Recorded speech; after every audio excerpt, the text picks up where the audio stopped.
Bismillahirrahmanirrahim. Assalamualaikum warahmatullahi wabarakatuh. Bersama saya M. Sopiudin Dahlan. Kita akan melakukan journal reading, di mana jurnal yang akan dibaca adalah beberapa karakteristik dan pelajaran-pelajaran yang penting dari outbreak coronavirus 2019 di Cina.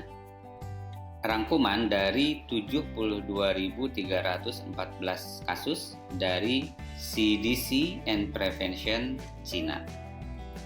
Artikel ini dipublikasikan di JAMA pada 24 Februari 2020, ditulis oleh Zhu Wu, MD, PhD, dan Jennifer M. McGugan, PhD.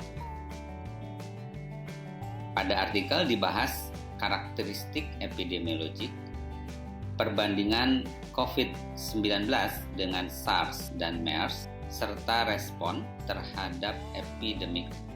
Dan pada kesempatan ini, saya akan menyampaikan perbandingan antara COVID-19 dengan SARS dan MERS.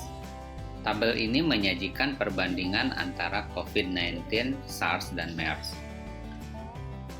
Wabah SARS terjadi tahun 2002 sampai 2003 dan ini dinyatakan sudah selesai. MERS terjadi tahun 2012 dan sampai sekarang belum dinyatakan selesai oleh WHO.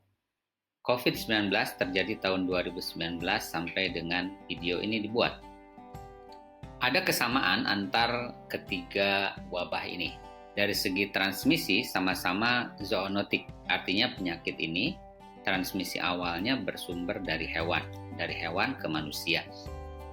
Simptomnya juga mirip, yaitu demam, batuk, kemudian ada gejala-gejala di saluran napas bagian bawah, dan kesamaannya adalah prognosis yang buruk pada pasien-pasien yang usianya lanjut, yang disertai dengan penyakit-penyakit penyerta.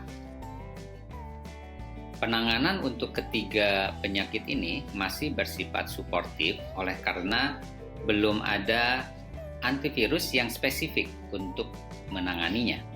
Kemudian diagnosisnya berdasarkan pemeriksaan asam nukleat atau juga bisa berdasarkan pemeriksaan klinis, paparan, dan berdasarkan gambaran ronsen paru-paru yang konsisten dengan gambaran pneumonia yang disebabkan oleh ketiga virus ini. Kita lihat dari segi jumlah kasus, untuk SARS, selama wabah terjadi 8.096 kasus yang terjadi di 29 negara. MERS terjadi 2.494 di 29 negara. COVID 72.528 ini yang terjadi di Cina. Jadi dari jumlah kasus, COVID-19 ini jauh lebih banyak dibandingkan dengan SARS dan MERS. Jadi kemampuan infeksinya sangat tinggi. Walaupun demikian, perlu dicatat bahwa jumlah ini mungkin saja lebih sedikit dari yang sesungguhnya, yang disebabkan oleh karena kesulitan dalam diagnosis, terutama pada gejala penyakitnya ringan atau tanpa gejala. Selain itu, berkaitan juga dengan kapasitas diagnosis sehingga mungkin saja jumlah kasusnya ini sebenarnya lebih banyak dibandingkan dengan angka yang tercantum di sini. Dilihat dari case fatality rate-nya, SARS 9,6%, MERS 34,4%, dan COVID-19 2,6%. Dilihat dari CFR, memang MERS dan SARS lebih tinggi daripada COVID-19. Namun karena kemampuan menginfeksi COVID-19 ini lebih besar dibandingkan dengan SARS dan MERS, walaupun dengan CFR yang lebih kecil, jumlah kematiannya lebih banyak dibandingkan dengan SARS dan MERS. Kemudian secondary transmission untuk SARS dan MERS pada umumnya terjadi di rumah sakit, sementara untuk COVID-19 selain terjadi di rumah sakit juga terjadi pada orang-orang yang kontak dekat dengan pasien yang terinfeksi dengan COVID. Ini adalah perbandingan penanganan SARS dan COVID. Jadi sebelah kiri adalah penanganan wabah SARS yang terjadi tahun 2002 sampai 2003, sementara sebelah kanan adalah penanganan dari COVID-19. Garis merah ini menunjukkan waktu antara kasus pertama ditemukan sampai dengan pelaporan ke WHO. Garis merah pada SARS lebih panjang dibandingkan dengan garis merah pada COVID. Ini menunjukkan waktu penyampaian dari temuan kasus pertama sampai kasus ini dilaporkan ke WHO. Untuk kasus COVID lebih cepat dibandingkan dengan kasus SARS.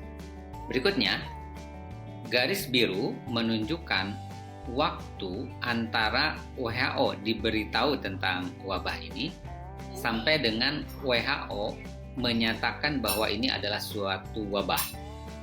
Garis warna birunya antara SARS dengan COVID memang tidak jauh berbeda. Tetapi kalau diakumulasikan dari pertama kali kasus ini ditemukan sampai dengan WHO menyampaikan bahwa ini adalah suatu wabah yang serius, maka kita bisa melihat pada COVID lebih cepat dibandingkan dengan SARS.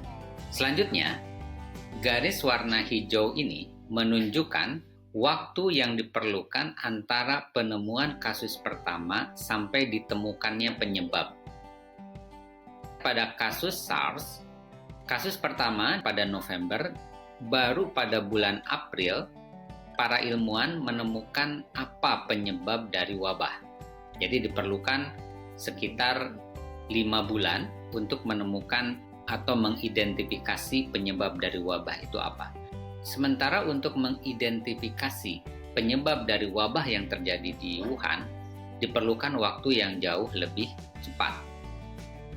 Satu hal lagi yang membedakannya, untuk kasus SARS yang menemukan atau yang mengidentifikasi virus adalah saintis dari WHO. Sementara untuk COVID-19 yang menemukan adalah saintis dari Cina. Berikutnya kita lihat untuk SARS dengan penanganan seperti itu, pada bulan Juli 2003 dinyatakan wabahnya selesai.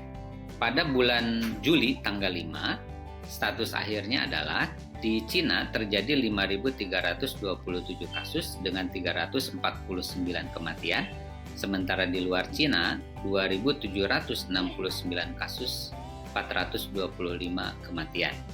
Sementara untuk COVID-19, wabahnya masih berlangsung dengan jumlah kasus 74.675